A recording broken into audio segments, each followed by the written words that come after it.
Hi, this is Kim. This is Andy. And we're going to read to you from the Urantia book, First, 365 Days Walking the Red Road by Terry Jean. today, April 4th, we are hearing from Tecumseh, Yep, a Shawnee. great Shawnee war chief. And he said, "My forefathers were warriors. Their son is a warrior. From them I take my existence. From my tribe I take nothing. I am the master of my own fortune." Woohoo. Wow. All right. Powerful man. Taking He was, responsibility for himself. because you know about him. You know, he went to the all-around tribes. They didn't always speak the same languages, but he tried to warn them and tell them to, and that was really the last hope of, you know what I mean? Because he tried to rouse them all up and to fight the white men and to try to, because that was in the 17 or the early 1800s, really, when he was doing that. He lived from 1768 to 1813. Well, that's a short life. That's what, 30, 32, 40, 45 years.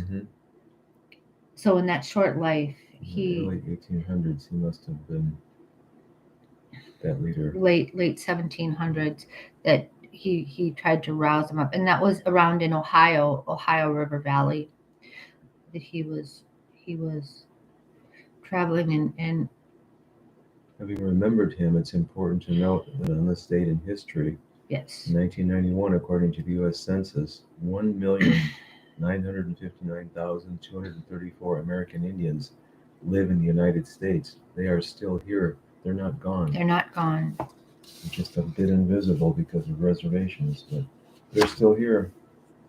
Millions of them. Yep. Okay. We have chapter 63, The Secrets of Getting Things Done. I think this one belongs to you, Andrew. I think so. Because that's what you know about. I know about that. That's his middle name, really. Andrew Getting Things Done Johnson. Yes. Without being a human doing, I do like getting things done. Yes. Okay, you go. Okay. Act without acting on. Work without working at. Enter bountifulness when it is still insufficiency. Should I go check that? Yeah. I'll go check that. Just keep reading. Answer with kindness when faced with hostility. Begin a difficult task in its easy stage, because large problems grow from small ones. Yes, sir. Begin a large task in its formative state, because complex issues originate from simple ones. Yeah. But beware of those who promise quick and easy solutions. Accept problems as challenges. In this way, the sage accomplishes great tasks without ever having to struggle with them. That's a little bit like going with the flow, I think. That's good. Act without acting on. Work without working at. Sorry about that. Excuse me. Yep. So that has to do with like this concept of wu wei, right? Which is doing without doing. It means doing what's naturally to you, instead of like trying to fight against this. It's like, oh, I have to get this done. How can I do this? This is going to be terrible. So you'll sit and put so much energy into worrying and figuring out stuff that, you're making such huge chore of it, instead of just letting it flow naturally, just getting into this. Well, I see that this will do here. This will be a good thing to do today. I got this to do today, and we'll get that done, and we'll call it a success. You know what I mean? So it's a natural thing. It's being while you're doing, because all being is in motion anyway. Right. But we block ourselves by complicating this, these tasks that are, and there's all kinds of emotions and uncomfortableness, associated with these things. But, that's mental discipline, is to just clear those thoughts away from that and just address what's right at hand. I think Thich Nhat Hanh talked about finding the Zen in what you're doing. The Zen. And then that goes to what we were talking about yesterday at church, was flow states, and how, this natural course of just going through this motion and just accepting what is, and working on whatever you can do, and not worrying about what you can't do, but just, Don't struggle against that. So it's called doing, not doing. So Mhm. you're not even doing anything. You're just being naturally in motion. Right. Right. Yeah. Mhm. Getting things done. Getting things rolling, baby. Yep. Yep. Yep. All right. Okay. So that's beautiful. Mhm. Oh, beware of those who promise quick and easy solutions.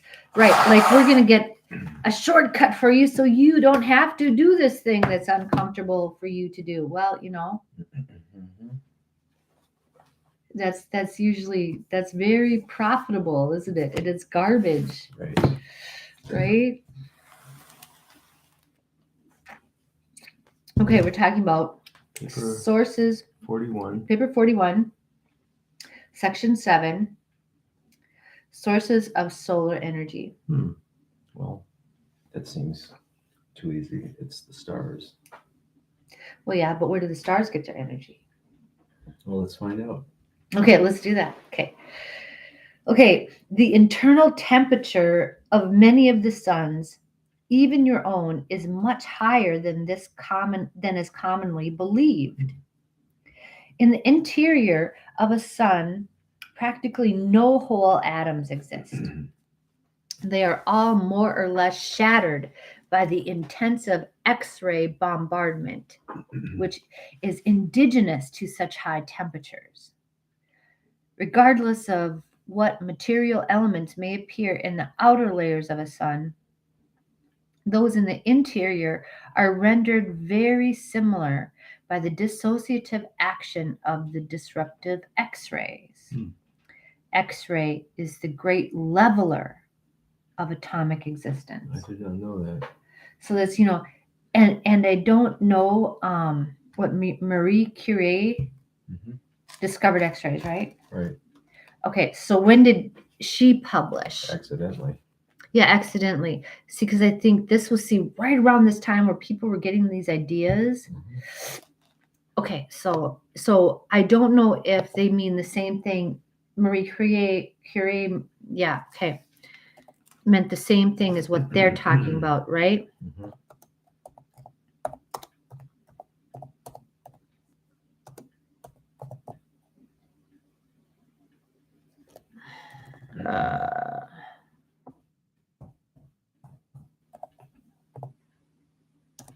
When did she discover? Okay, between 1898 and 1902 is when she. When did she discovered X-rays, right?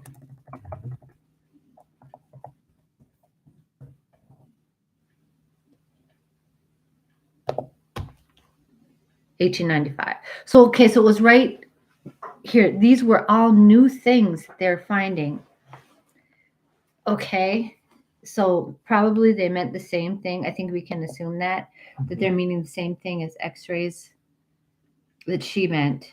Okay, that we understand this. Okay. Meanwhile, the surface temperature of your sun is almost 6,000 degrees, but it rapidly increases as the interior is penetrated until it attains the unbelievable height of about 35 million degrees in the central regions. All of these temperatures refer to Fahrenheit.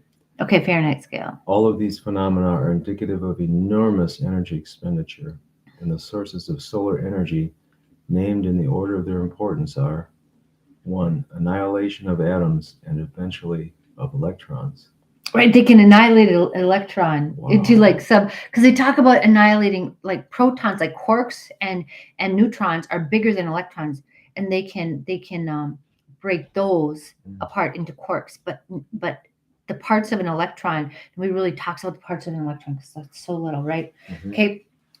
2. Transmutation of elements, including the radioactive group of energies, thus liberated. Transmutation of elements. Do you want to go? 3. The accumulation and transmission of certain universal space energies. I don't know what those are. 4. Space matter and meteors, which are instantly diving into the blazing suns. 5. Solar contraction. The cooling and subsequent contraction of a sun yields energy and heat sometimes greater than that supplied by space matter. 6. Gravity action at high temperature transforms certain circuitized power into radiative energies. Wow. 7. Recaptured light and other matter which are drawn back into the sun after having left it, together with other energies having extra solar origin. You go. Okay, there exists a regulating blanket of hot gases, sometimes millions of degrees in temperature, which envelops the suns and which acts to stabilize heat loss and otherwise prevent hazardous fluctuations of heat dissipation.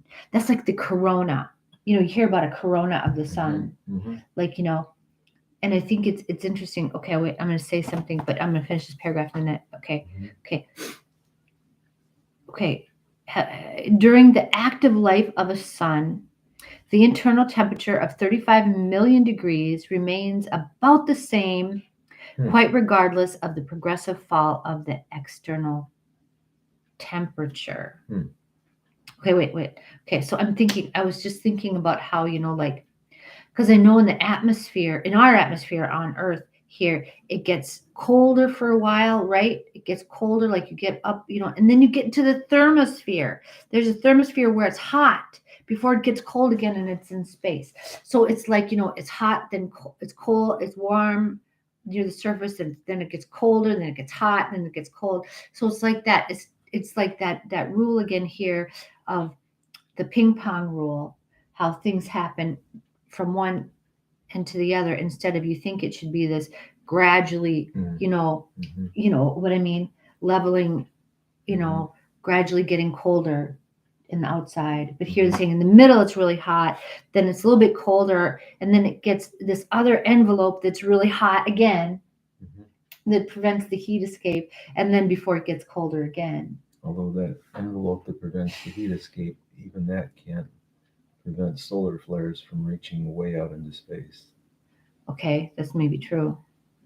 Okay, depending on what's going on in there. Okay, you go now. You might try to visualize 35 million degrees of heat in association with certain gravity pressures as the electronic boiling point. Under such pressure and at such temperature, all atoms are degraded and broken up into their electronic and other ancestral components.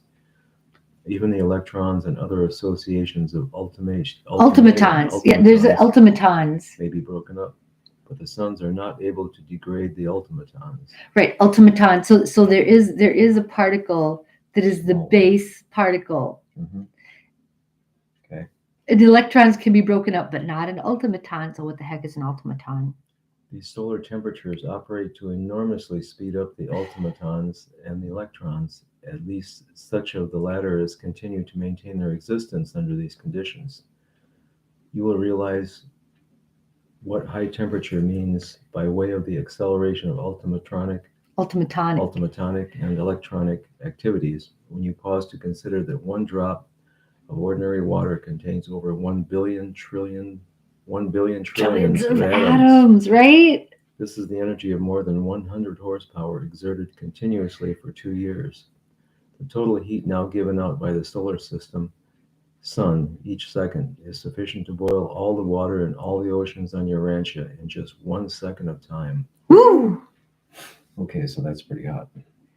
It's pretty hot. I won't complain about summer temperatures anymore. Yeah, or Queen of Dragons. No.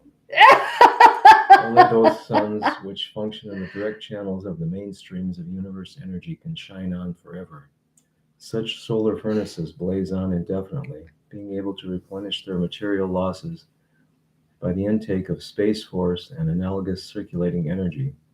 But stars far removed from these chief channels of recharging are destined to undergo energy depletion, gradually cool off, and eventually burn out. Such dead or dying suns can be rejuvenated by collisional impact, or can be recharged by certain non-luminous energy islands of space, or through gravity robbery of nearby smaller suns or systems. The majority of dead suns will experience revivification by these or other revolutionary techniques. Those which are not thus eventually recharged are destined to undergo disruption by mass explosion when the gravity condensation attains the critical level of ultimatonic condensation of energy pressure. Such disappearing suns thus become energy of the rarest form, admirably adapted to energize other more favorably situated suns. Wow. Okay, there you have it. The sources of solar energy. All I right. didn't know. Still so many questions. So still so much to find out. I want to know what ultimaton is. Who wrote this book? Who wrote this, right? Okay, well, should we see? Yeah. Just for fun. Who wrote paper 41? Who wrote paper 41 anyway? An archangel. An archangel. Thank you. An archangel. Yeah. All right. Okay. Oh, Very good. Did you put the Yep, marker? it's in there. Okay. Yep. All right. Okay, Well, so we are off to go you're do off to read Urantia. more fun here. Yeah. Okay. All right. Have a great April 4th. Yep. It's not May. May the 4th is May the 4th be with you, but it's April 4th. So Right. April 4th. Yeah. Okay. All right. Yep. April 4th. Bye. Bye now. Yeah.